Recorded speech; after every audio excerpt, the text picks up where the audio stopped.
Are Russia and the US entering a new Cold War? The Kremlin's talking up its military might.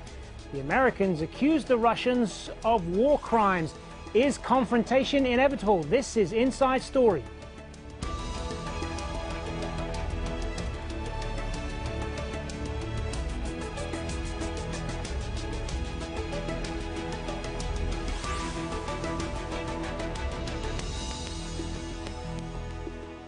Hello and welcome to the program. I'm Hazem Sika. It is a phrase that recalls decades-old fears of nuclear war and mutually assured destruction. But tensions between Russia and the United States are now so great that some argue we are living in a new Cold War, only one more dangerous than before. Escalating rhetoric in recent days over Syria has brought relations to a new low, with the US ending peace talks with Russia and calling for Moscow to be investigated for war crimes. Russian Foreign Minister Sergey Lavrov says aggressive Russophobia now lies at the heart of US policy towards Russia.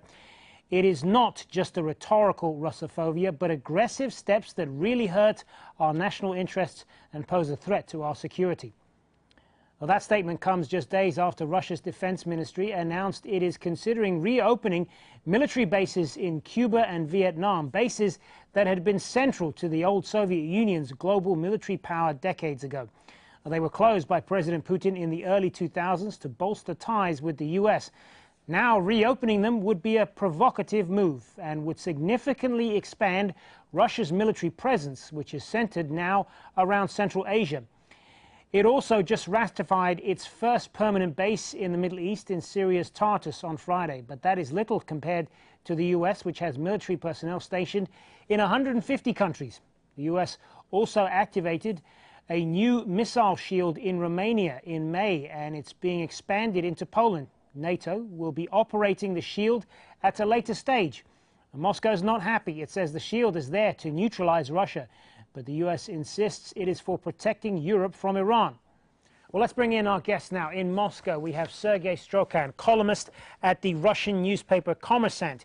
In Washington, Kurt Volker, executive director of the McCain Institute for International Leadership and a former US ambassador to NATO. And in London, Igor Sutyagin, senior research fellow at the Royal United Services Institute. Good to have you all with us, gentlemen. Sergey Strokan, are we looking at a new and more dangerous Cold War here? Well, there's good reason to believe that this is something like a new edition of the Cold War. I understand that this is the talk of the day, not only in Doha, in London, in Washington, but here in Moscow also. Believe me, this is also a subject which is something which draws the ongoing debate between political pundits and policymakers here. Some are drawing really parallels with the Cold War, especially with the missile crisis when Khrushchev, as you remember, rushed missiles to Cuba, and everybody was looking at JFK, what Kennedy will do. Something similar happened last week when Russia announced that it is going to deploy its anti-aircraft system in Syria, and everybody was looking what would be the response of President Obama. However, I personally would say that with all those, reminiscences of the Cold War, I don't think that we are really sliding to a full-fledged Cold War. I think it is more appropriate to say that probably what we see today, we see strong mutual distrust on both administrations in Kremlin and in Washington, and probably this is the root of the problem. During the time of the Cold War, we had strong ideological differences, and it was ideologically shaped up. This is not the case today. What we witness today, we witness two alternative approaches to security issues in the Middle East and other things, and stubborn attempts on both parts to get an upper hand in this ongoing quarrel and ongoing squabble. Having said that, I think that unlike the Cold War, which, as you know, was geared to go for decades, we can see probably changes when we see new administration in the White House, and probably that time would at least give us a chance for thaw, for rapprochement, of which we are deprived now. Kurt Volker, what parallels would you draw between what we're seeing right now between Russia and the United States and the old Cold War era, and is there a real danger this could get out of hand? Well, I have to say I agree very much with Sergey that I don't see this really as a new Cold War at this stage. Granted, Prime Minister Medvedev at the Munich Security Conference last year said that we are in a new Cold War, but certainly not the United States, not Europe. No one is looking for a new Cold War.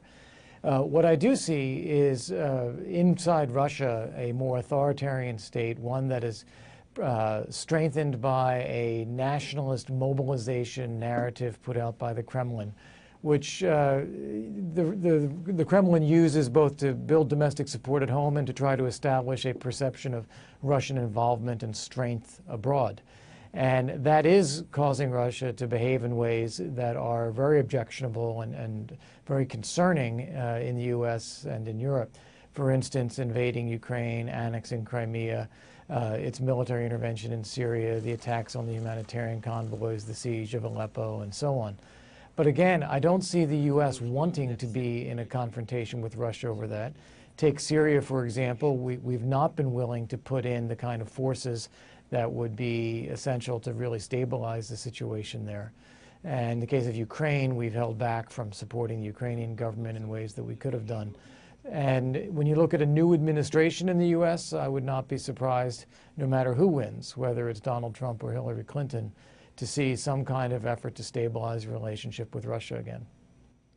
Igor Sutyagin, it's been suggested that the comparisons between the Cold War era don't really fit, because what we saw there was a clear difference in ideologies. It was communism versus capitalism. Since then, Russia has very much embraced capitalism, so it's perhaps a little more complicated than that. How do you view U.S.-Russia relations right now? Yes, I do agree with both other speakers that it is not exactly Cold War, because there is no ideological difference. I would probably compare the current situation to the, well, something like 19th century competition complicated by the existence of nuclear weapons. It is, on the Russian side, first of all, it is the attempt to play these 19th century games of geopolitics and use of all military tools in its possession to secure its sphere of influence, its empire, wider world empire. So it is not Cold War, but at the same time, there are some remnants of the Cold War on the Russian side. It's perfectly noticed that the United States is not going to be engaged into another round of Cold War. But interestingly enough, the Kremlin, at least the current government in Kremlin, they have never ended the previous Cold War. So it's one-sided Cold War on the Russian side in the situation of 19th century competition, something like that. Sergey Strokan, what message do you think the Russians are trying to send out to Washington right now with their recent actions and the escalating rhetoric that has come out of there over the last few days? Obviously, there's more than one message. Of course, today everybody is talking about Syria, about the deployment of Russia's anti-aircraft systems, and another agreement with Syrian government about Russia's air force there, to be stationed there. But let me also remind our audience that apart from that, we've seen another pretty strong signals, like Russia pulling out from the Plutonium Agreement with the United States, and what came as a follow-up to that were also a couple of agreements which are less known also on nuclear cooperation. Just not going into technical details over the substance of those agreements, let me just tell you that those were largely defunct or half-dead agreements due to the sanctions which were imposed on Russia after the events in Crimea 2 years ago. But what is most striking, if you look at the Plutonium Agreement, the set of the conditions which were put forward, which were articulated by Kremlin, which sets the stage for rapprochement if it happens. Russia says that it will be ready to get back to the Plutonium Agreement if then goes the long list of requirements on Russian side, starting from scrapping sanctions, abolishing notorious Magnitsky Act, while stopping NATO muscle flexing near Russian borders. So one may even ridicule this move and saying how it is relevant to Plutonium Agreement, which was about disposal of weapons-grade plutonium. And I will tell you that obviously that was only used an excuse, I mean scrapping of plutonium deal, to send a strong signal to American administration, probably not to the outgoing administration in Washington, but to the new administration that, look guys, we are not considering ourselves to be in the citadel. We still keep the door open, but we insist that if you want to deal seriously with Russia on equal footing, you'll have to do your homework. And this is your task. You have to do this, this, and that. So that's a typical approach, which again is both subject of confusion among political pundits here, is which can be summarized in the formula: you break it, you fix it approach. Russia believes that it is Americans who are to blame for breaking the relations, and Russia believes that once Americans would be ready, would be ripe to fix it, then we would be well cooperative enough to restart the partnership. But the problem is that this is a similar approach which is similarly adopted by Washington, which believes that the ball is in Russian court and Russia has to do its own homework. And it is Russia which has to fix it after it has broken it.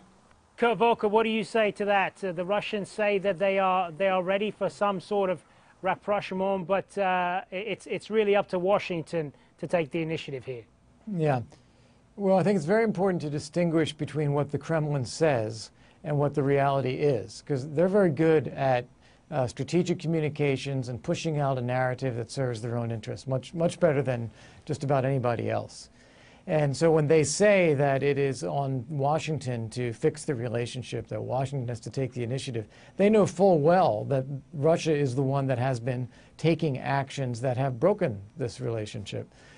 For instance, the invasion of Ukraine, the annexation of Crimea, the way they've intervened in Syria, the buzzing of U.S. warships in the Baltic, all of these things, Russia is very fully aware of what they're doing. It's just that they're also pushing out a narrative that says the opposite. On the Plutonium Agreement, just to make a comment on that, I think it's very interesting because it is clearly just symbolic. The situation here was that there was a great deal of weapons-grade plutonium in Russia, and a concern that was shared by both Moscow and Washington that it could fall into the wrong hands, terrorist hands or others, whether through decrepit facilities, corrupt officials, terrorist groups or separatist groups. And so it was a cooperative effort to control this plutonium and to get rid of it. If Russia can do that on its own, and will do that on its own, it's great. It's not as if the U.S. is doing this as a favor. It was really just to be helpful to Russia in getting control of these things. So Russia to then suspend this is really only hurting its own interests, not really hurting U.S. interests. But I think it is symbolic because it's meant to cause people to worry or express concern among Western publics because they hear that this agreement is broken. Igor Sutyagin, are there areas where the United States and Russia can find some common ground here to cool things off for now? Well, there are lots of such grounds, and there are lots of common interests and possibilities to proceed with that. But the problem is that general picture, in my view, is that the Kremlin just raises stakes, trying to behave as a, well, trying to portray itself as a mad, as a crazy, just to use that craziness, madness, political will to be crazy as force equalizer, because Russia is much weaker than the West and even the United States alone. And so to achieve its goal of securing its sphere of influence, Russia needs psychology, and that is what they're doing. They are creating troubles, showing that they are very difficult, and counting on the previous record of the West, which swallowed all the sort of actions like these previously on many occasions.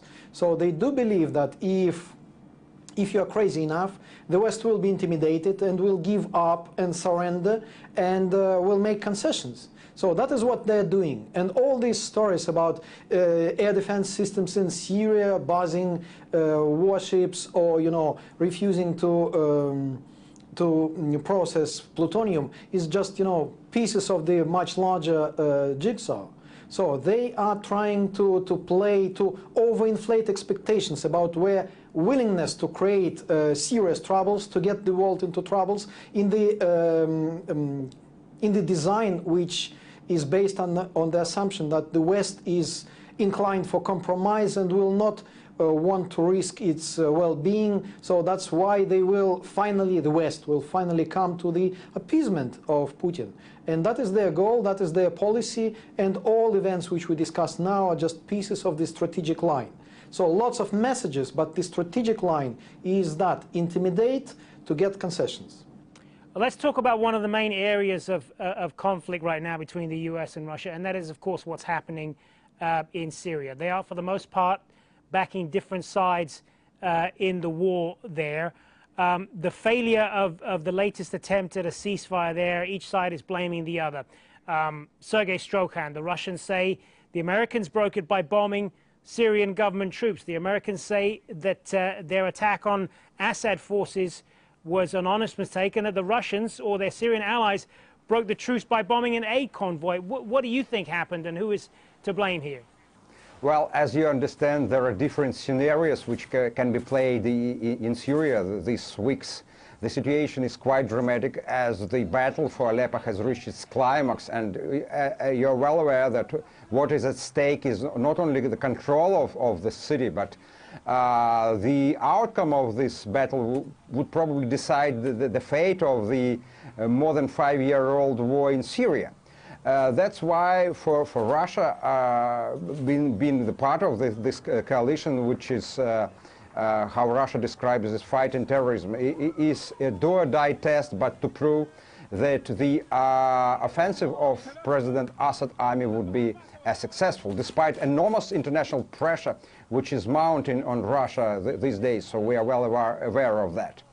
As far as what can be President Obama's response, that's a $1 million question, as I understand, because it seems that Russia's offensive has taken Obama administration by surprise, and our guest from Washington can probably tell you more on that there's even not a single voice inside State Department, not to mention Pentagon.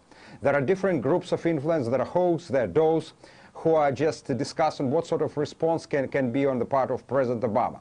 One of the response, of course, can be if President Obama takes a risk of attacking President Assad forces. That, of course, can put Russia in a difficult situation because Russia will have to respond. But this scenario is seen as very remote in Russia because it is highly unlikely that President Obama would make a move which would be equal to unleashing a war against sovereign state. The other options which are more likely are to continue diplomatic pressure on Russia, to threaten it with sanctions, with, when we say sanctions, not only American sanctions, but also unilateral sanctions. And what State Department spokesman Josh Earnest enigmatically called as multilateral action beyond United Nations Security Council. So political pundits here spell it out as probably something similar to a coalition of will which was in Iraq in 2003. Sergey Strokan, let me just go back to Aleppo for a moment since you brought it up earlier. The indiscriminate bombing campaign that's been carried out by Russian and Syrian government forces there has killed hundreds of civilians. We get the pictures coming into our newsroom every day here, and they are frankly horrific. They say they're going after terrorists.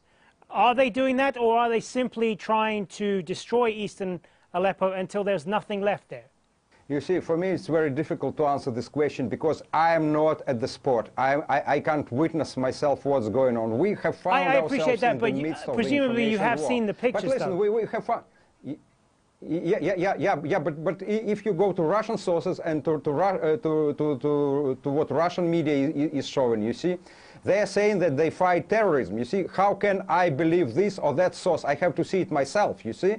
This is the problem. This is one thing. The second thing is you're well aware that if you are launching a war on terrorists, look at Israel, for example. So human losses can be inevitable because no one has invented state-of-the-art arms which can hit terrorists, which are, sandwiched in the urban warfare with civilians who are living there. So that's dirt and blood and sweat and tears of the urban wars. So let us not be quick in pointing fingers. The situation is much more complicated. It's not that I am not saying that Russia probably not to share the blame. I want to put the situation is more complicated. All right, I want to put some of that then to Kurt Volker, and I want to ask you as well, Kurt Volker, about what we're hearing from the U.S. Secretary of State, John Kerry, the accusations of war crimes. He says there needs to be an investigation. He says they're beyond accidental now,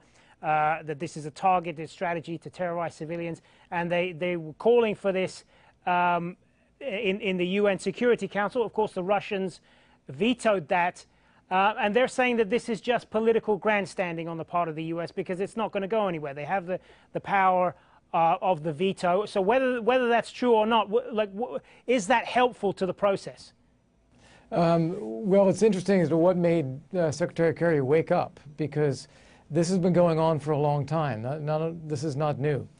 If I could just pick up a couple of the points that have been made and then come back to your point about the U.S. policy. First off, Russian media is controlled by the Kremlin. So we can't really look at Russian media to try to get an understanding about what Russia is doing in Syria. They're presenting a point of view that favors the Kremlin's policies, not an objective point of view. If you look at any objective media, whether it's Al Jazeera or whether it's the BBC or it's any other non-government controlled media, it's showing this utter destruction of Aleppo. Second, Russia has been actively supporting the Assad regime for over a year now, with airstrikes, with ground advisors. It has military base there, naval, air, sea. It's been cooperating with Iran, Hezbollah, to prop up the regime and to attack the opponents of the government in order to try to reclaim territory.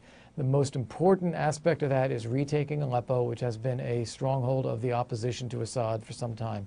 And they are literally engaging in, and the analogy was made to the 19th century earlier, that's the kind of fighting Russia is engaging in. It is a leveling of an entire city, driving out an entire population. It is absolutely horrific. Now back to the U.S. policy. This is not new. We have been watching this going on in Syria for quite some time. And I think it is misguided on the part of the Obama administration to think that you can just negotiate without having any forces on the ground, any kind of pushback on this militarily, and people will just reach agreement. Not at all. So what's the alternative? So if I could just jump in for a moment, what's the alternative then? Because there is the argument that further intervention will just make things worse, and we've seen that they point to what's happened in Iraq. No, you can't make it worse because it is so bad already. You have over 11 million displaced persons. You have a few 100,000 people left in what had been Syria's largest city, Aleppo. You have refugees fleeing all over the place. You have massive destruction of civilians and hospitals and schools and everything, the depriving of food and water. This is an absolutely horrendous situation. The best outcome would be if we had a shared no-fly zone over Syria. The U.S. would patrol a northern part. Russia and the Assad regime would control a southern part. You would have a safe zone on the ground, and then you would create a safe space where people could live. Sure. Sorry, I just want to give what's probably going to be a minute left now, the last word to Igor Sutyagin. How do you see all this playing out now? Well, it is very difficult, I would say, but it's rather straightforward. It's possible to see it even through eyes of the Russian media. For instance, Russian media proudly announced the deployment and combat use of thermobaric systems in vacuum bombs in Aleppo, and use of indiscriminative weapon, and vacuum bomb is surely indiscriminative. So use of indiscriminative weapon is banned by international law. So Russian official media confess that they use what is banned by law, so commit crime. In this sense, it's rather straightforward. All right, that is going to have to be the last word. Thank you to all three of you for being with us. Sergey Strokan, Kurt Volker, and Igor Sutyagin. Thanks for being on Inside Story, and thank you for watching. As always, remember you can see the program again anytime. Visit our website, aljazeera.com. Further discussion as well, go to our Facebook page. That's facebook.com/AJ Inside Story, and you can also join the conversation on Twitter. Our handle there is @AJ Inside Story. For me, Hazem, Sika, and the whole team here, bye for now.